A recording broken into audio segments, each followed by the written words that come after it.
Selamat pagi, siang, sore, malam kepada Ibu Astrid Damayanti. Kami dari FG4 MPKT 11 ingin mempresentasikan mengenai proposal program kreativitas mahasiswa kami, yaitu aplikasi SAM atau Support UMKM sebagai jembatan produk UMKM ke pasar internasional. Berikut adalah anggota kelompok kami, ada Andrew, Cecilia Selin, Christy, Cornelius, Revan Azriel, dan juga ada Sekar Ayu. Berikut adalah latar belakang dari pembentukan aplikasi ini, yaitu yang pertama ada potensi UMKM yang ada di Indonesia masih sulit untuk mengakses pasar internasional. Kemudian ada kualitas produk hasil UMKM yang tidak kalah dibandingkan dengan produk luar negeri. Walaupun di sini masih sangat banyak beredar produk dari luar negeri, tetapi produk dari UMKM ini tidak kalah dengan produk luar negeri di dalam kualitasnya. Kemudian ada memperluas wawasan dan aktivitas pegiat UMKM di Indonesia. Selanjutnya ada rumusan masalah yang pertama, bagaimana cara mempromosikan aplikasi SAM di pasar internasional. Yang kedua adalah bagaimana cara memberikan wawasan mengenai aplikasi SAM ke pemilik UMKM. Yang ketiga, bagaimana agar produk UMKM menarik di mata pasar internasional.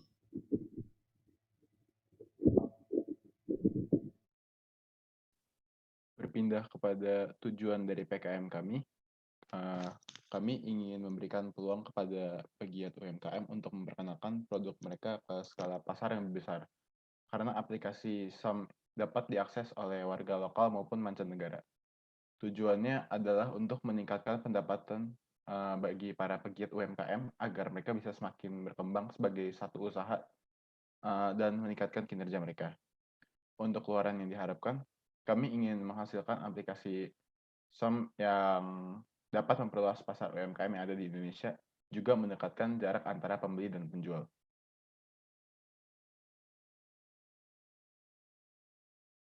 Berpindah kepada manfaat dari PKM ini, aplikasi kami diharapkan untuk menjadi media bagi para pemilik UMKM untuk mendekatkan diri mereka kepada pasar yang lebih luas lagi dengan adanya pengguna dari mancanegara. Lalu ada keanggotaan berbayar yang menawarkan wawasan tambahan untuk lebih mengembangkan kembali kinerja UMKM dalam menjalani kegiatan mereka dalam jual beli. Juga mengembangkan kembali usaha mereka masing-masing agar semakin kompetitif dan tentunya semakin dipandang oleh semua orang.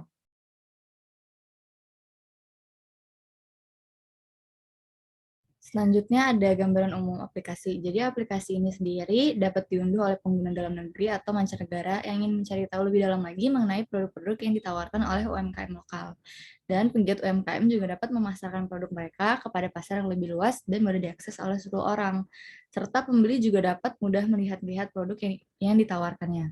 Penjual juga dapat mengatur kegiatan toko mereka dan mengawasi perkembangan seperti jumlah penjualan dan berinteraksi langsung dengan konsumen mereka melalui layanan yang tersedia.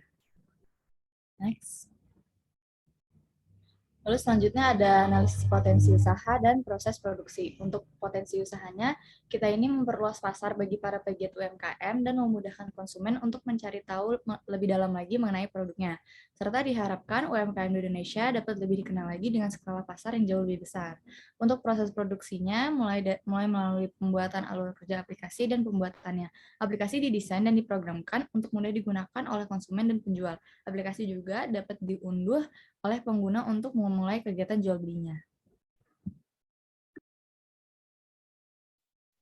Baik, untuk selanjutnya itu adalah strategi pemasaran. Untuk strategi pemasaran yang kami gunakan adalah marketing mix 4P, di mana ada product, price, place, dan promotion.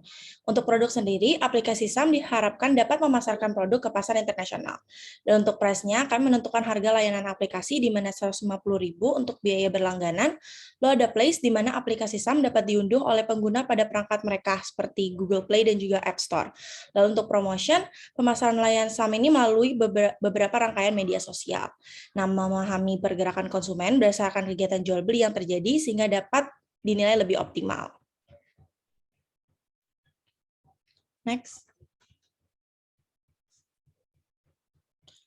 Selanjutnya adalah analisis ekonomi dengan rencana biaya alat. Kita membutuhkan komputer dengan jumlah 10 dengan asumsi komputer baru dengan harga 15 juta sehingga di total membutuhkan 150 juta.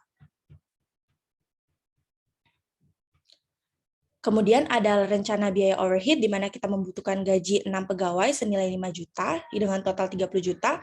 Lalu ada transportasi dengan harga satuan 25.000, 6 kali 20 ada sekitar 3 juta. Lalu ada konsumsi sekitar 20.000 di mana jumlahnya 6, ada 2.400.000. Kemudian ada listrik dengan air dengan total sekitar 10 juta, maka di total sekitar 45.400.000. Maka kalau di total untuk biaya produksi dari jumlah alat dengan rencana biaya overhead, maka di total 195.400.000.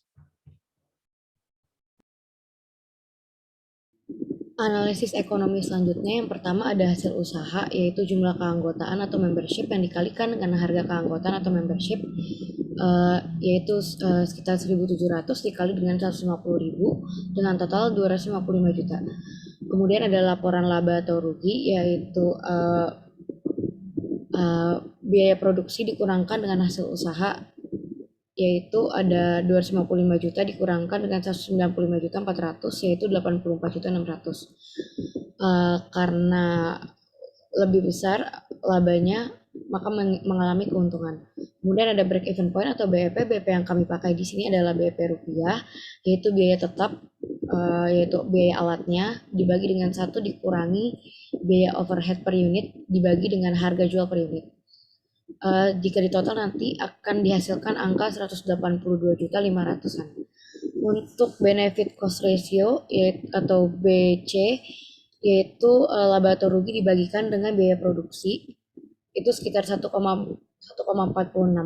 Dan berdasarkan teorinya, jika lebih dari angka 1, maka usaha tersebut layak untuk dijalankan. Dalam artian menghasilkan keuntungan yang baik. Kemudian ada return of investment atau ROI, yaitu benefit cost dikali dengan 100%, yaitu sekitar 43,29%. ROI ini adalah kesempatan untuk menghasilkan keuntungannya, yaitu sekitar 43,29%. Kemudian ada jangka waktu modal kembali atau JWP, yaitu investasi ditambah dengan biaya produksi dibagikan dengan laba dikali dengan laba produksi, yaitu sekitar 2,3. Jadi modal akan kembali dalam waktu 2,3 bulan. Oke, selanjutnya yaitu metode pelaksanaan.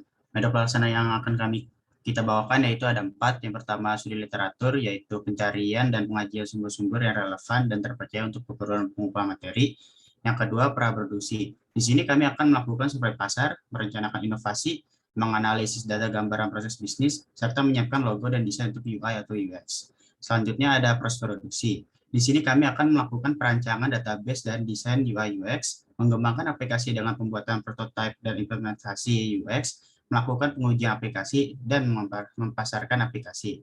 Dan yang terakhir yaitu adalah evaluasi dan penyerupaan aplikasi. Di sini kami akan melakukan evaluasi dan tanggapan pengguna yang sudah mengunduh dan mencoba aplikasi ini, serta melakukan penyerupaan atau menambah fitur baru sesuai masukan dari pengguna aplikasi Zoom ini. Kemudian selanjutnya ada biaya dan jadwal kegiatan. Untuk biaya kegiatan, jenis pengeluaran yang pertama ada perlengkapan yang diperlukan dengan biaya 150 juta rupiah. Selanjutnya ada gaji pegawai dengan biaya 30 juta rupiah. Selanjutnya ada perjalanan atau transportasi, biayanya 3 juta rupiah. Kemudian yang keempat ada pengeluaran lainnya, biayanya 12.400.000 dengan jumlah 195.400.000. Selanjutnya ada jadwal kegiatan.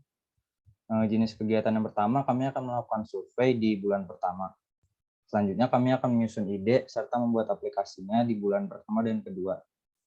Kemudian selanjutnya kami akan melakukan uji pengguna di bulan ketiga. Kemudian kami akan merilis aplikasinya di bulan keempat dan melakukan evaluasi serta maintenance di bulan keempat dan kelima.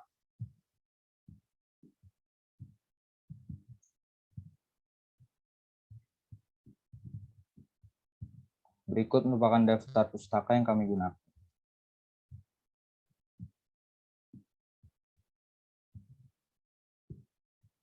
Sekian presentasi dari kami, kurang lebihnya mohon maaf. Wassalamualaikum warahmatullahi wabarakatuh.